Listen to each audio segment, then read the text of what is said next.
Next, we're going to add two vectors, which is just as easy as it sounds.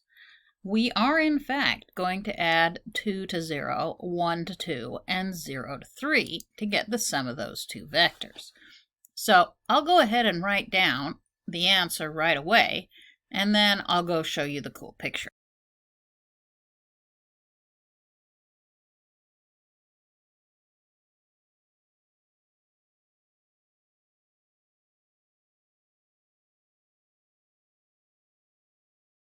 All right, so now I'm going to go over and show you graphically what it means when you're adding two vectors. So here I have two vectors, the same vectors that I just named for you a minute ago, A and B. So A was the one that goes 2, 1, 0, so it's going 0 up. It's just going in the XY plane. So that's this pink one down here that has the label V on it. But that's our A from the other page. And this green one going up here, well, that's our B from the other page. And so we're going to look at what it means in a picture to think about adding two vectors. And what it is you think about going from wherever your start point is. You do what one of the vectors says to do. Go 2 in the x direction and 1 in the y direction. And then from that starting point, you follow the other vector and you go 2 more in the y direction and 3 in the z direction. So there we go. That vector starts where the other vector ends. And this here, where I go from the center out to this point, let's see if I can draw a vector. There, out to there. Okay, so that thing that does both, that is the sum. Now, an interesting thing happens here.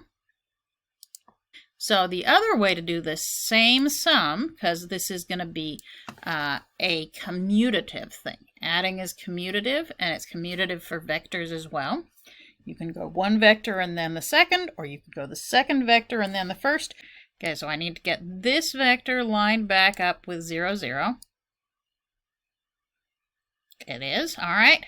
And then I'm going to take this pink vector and I am going to have it start where the green vector leaves off. So the green vector goes y direction 2, z direction 3, and I'm going to take this pink vector, vector A, and I'm going to move it over.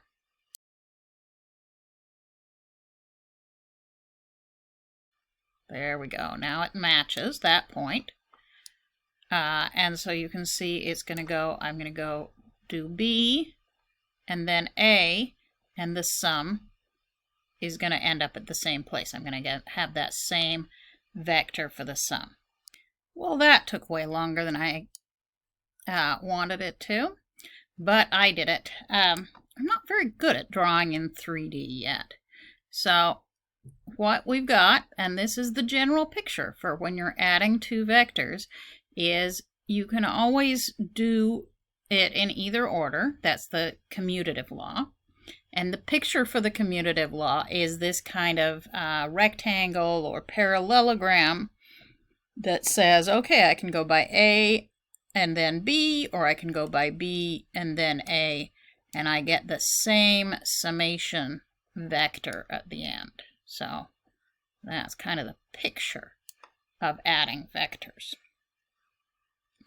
All right, while we're here, we should look at multiplying a vector by a scalar.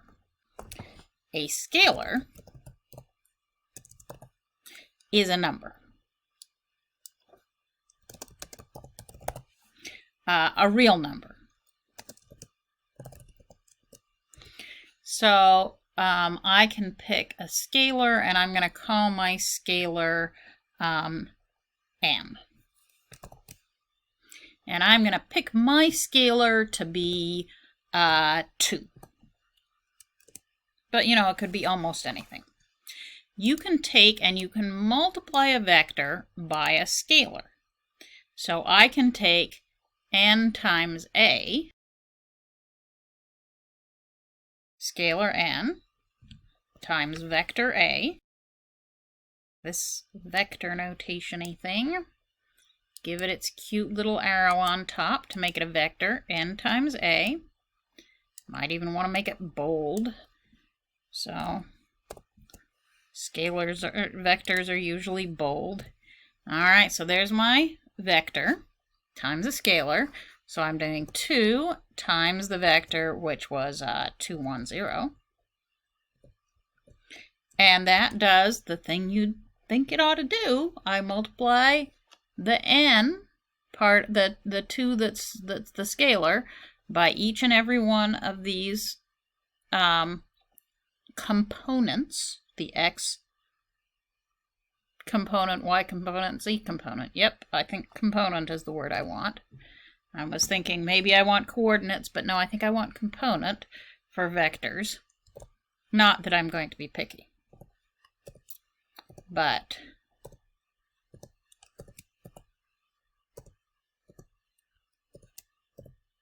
if you say coordinate, I probably won't even notice that you've done it. I'll just assume that I know what you mean. There we go.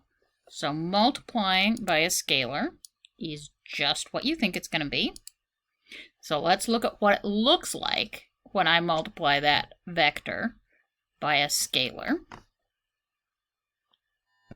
Okay, so here we are. We're going to look at that same vector A, and this time A is going to be multiplied by a scalar, which I've called n, and I've made a slider so I can change that. So I'm going to change the name of that vector, and I'm going to call it n times A. All right, and now I'm going to change that scalar. And so you should be able to see that when the scalar gets bigger, the whole vector is scaled by that amount. It keeps going in the same direction, but if n is 2, then it's twice as long. And if n is 3, it's 3 times as long. And if n goes negative, then it's going to go in the opposite direction by that same distance, twice that distance in the opposite direction, 3 times that distance in the opposite direction. So I can make A longer or shorter by multiplying it by a scalar, and it keeps the same direction.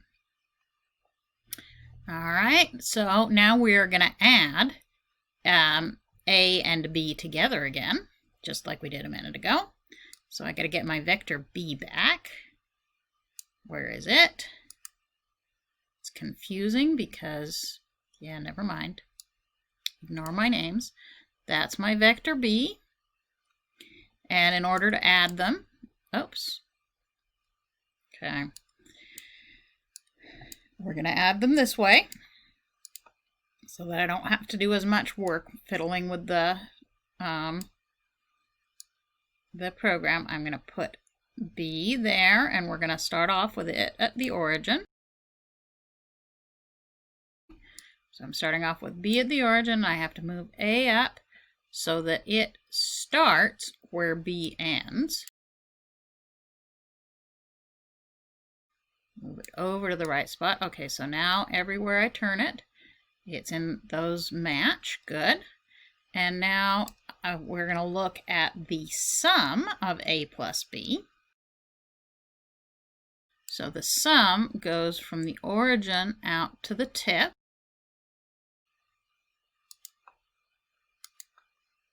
All right, and so now I'm going to play with what happens when I scale A, right? So now this is B plus n times A.